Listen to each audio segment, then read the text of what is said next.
福生无量天尊，道有慈悲，贫道贤真。今天我们要继续深入探讨《道德经》的第23章，一念随喜，功德无量。当我们身处一个人人争先表达、观点泛滥如潮的时代，静默反而成了一种稀缺的品质。《道德经》第23章以惜言自然开篇，不是要我们简单的沉默，而是提醒我们，在万物喧嚣之中，真正贴近道的语言是节制的、顺势的、内在澄明的惜言，不只是少说话，更是一种语言姿态的主动克制。在老子的思想体系中，说话从来不是表达主导地位的手段，而是一种顺应、体察、回应自然变化的方式。自然不是对万物运行的泛泛指称，而是指事物内在自发的秩序与节奏。当我们说惜言自然，不是鼓吹沉默或压抑表达，而是在提醒人类，语言的运用若不能贴合道的节奏，便很容易走向虚浮、偏执与造作。在这一点上，我们可以做一个现代类比。如今社交媒体高度发达，我们每个人几乎都生活在一个话语泛滥的环境中。微博、朋友圈、短视频平台，任何时刻都有大量声音争先恐后地表达观点，甚至为了引发注意而制造对立与情绪化。而在这个语词泛滥的时代，人心却越来越不安，信息的密度并不带来智慧，反而放大了焦虑。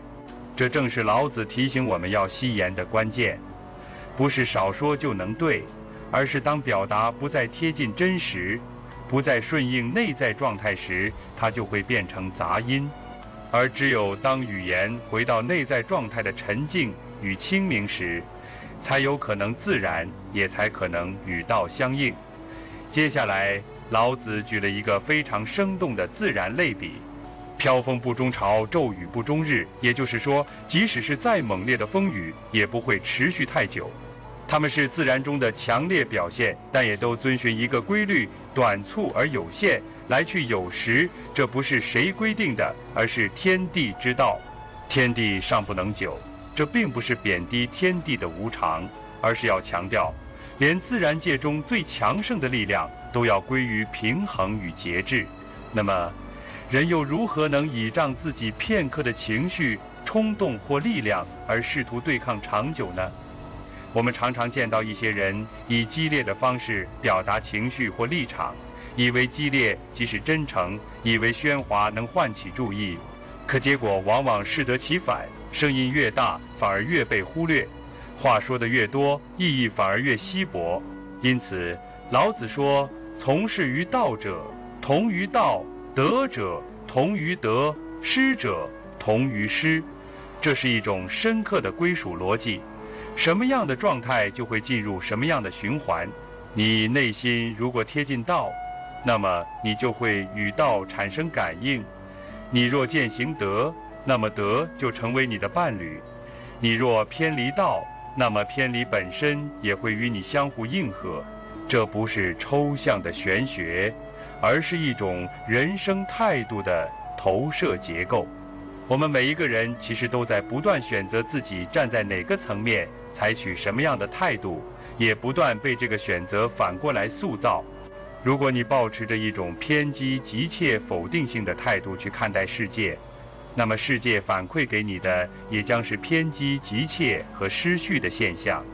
你眼中的世界是什么样，很可能与你心中之道是否通畅密切相关。老子接着说，同于道者，道亦乐得之；同于德者，德亦乐得之；同于失者，失亦乐得之。这里的乐得之并不单指高兴接纳，而是指一种天然的吸附关系，这是极深刻的心理与社会机制。你是怎样的人，就会被怎样的道吸引，也会不断地创造出怎样的现实。就像现代心理学中的认知一致性理论，人在潜意识中会寻找、选择与自己信念一致的信息和人群，逐步把自己困在自我构建的回音室里。我们说同频共振，背后其实就是一种老子所说的同于的能量逻辑。当你散发出一种坦然、真诚、安定的气质时，这种气质就会吸引同样气质的人事物靠近你，反之亦然。而在现实生活中，最容易陷入失的状态的，不是那些无知的人，而恰恰是那些自以为掌握了所有答案的人。当一个人越是执着于表达、争夺、定义，他越可能偏离道的中心。他也许能暂时唤起关注，但长期来看，诗的回响会慢慢回到他身上，使他与真正的德越来越远。老子在最后一句话点明全章：信不足焉，有不信焉。这句话看似突兀，实则是对整章最精准的注脚。如果一个人的信任基础不够深厚，那他无论说什么做什么，终究会被他人怀疑。这不仅仅是对人与人之间的信任关系的判断，更是一种对自身与道之间关系的写照。如果一个人内心没有真正的信任道，信任自然，信任过程，那么他的言行终究难以赢得他人的真正信任。在家庭生活中，这一点尤为重要。我们常说，家是讲爱的地方，而不是讲理的地方。但很多家庭关系的失衡，正是因为彼此之间缺乏信任的自然之道。比如，父母总是以言语上的控制去试图管理子女，以为多说多劝就是尽责；又或者夫妻之间因沟通不畅而陷入争执，语言的频率远远超出了彼此情感的共振频率。这些现象都可以从本章的希言自然中找到反思路径，在社会层面也是如此。当信任机制被破坏时，无论制度多完善，话语多动听，终究难以弥合人心的裂缝。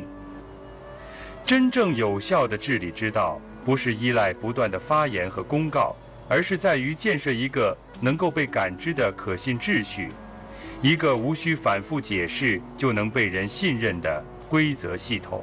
因此，我们应当重新理解信与言的关系。语言是一种工具，而信任是它真正的力量之源。当信足了，就不必多言；而当信不足，再多的言语也只会引发更多的不信。这是一种古老的，却在当代尤为重要的智慧。我们不妨回到自己的生活中，问问自己：我是否太多的执着于表达自己，而忽略了理解他人？我是否太依赖话语的力量，而忽视了内在的修养？我是否相信我所走的道路，还是总是急于用语言去证明它的正确？这些问题才是第23章所真正指向的功夫之处。本章的关键并不是劝人沉默，而是教人看见真正的沟通不是靠话多，而是靠心境；不是靠语言的技巧，而是靠内在状态的真实。唯有当一个人从言语的喧哗中回到内心的清静，从情绪的飘风骤雨中回到行为的自然节律，才有可能真正同于道。当代社会越是强调个体表达，我们就越要学会语言的留白。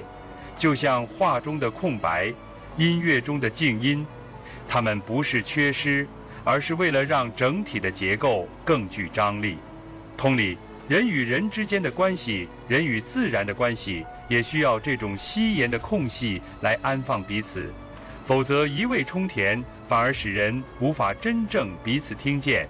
从这一章出发，我们也可以引申出一个更深的修道功夫。语言节制不只是技巧修养，更是一种内心节律与社会律动的同步能力。也就是说，当我们越来越能从自然的角度来看待自己所说所为，我们才能逐渐成为那个不言之教的载体。不是不说，而是说得恰如其分；不是沉默，而是在安静中蕴藏力量。而接下来，《道德经》的第24章将从另一个角度切入，进一步揭示那些看似积极表现的行为，如踮脚、跨步、炫耀、矫饰，其实都在偏离道的中心。这正是本章所提出的同于道与失于道之间的深层连续线索，而这一切终将指向一个问题：什么才是真正持久的力量？欢迎在评论区分享你的感悟。道德经的智慧应该被更多人看见。关注频道，我们下期再见。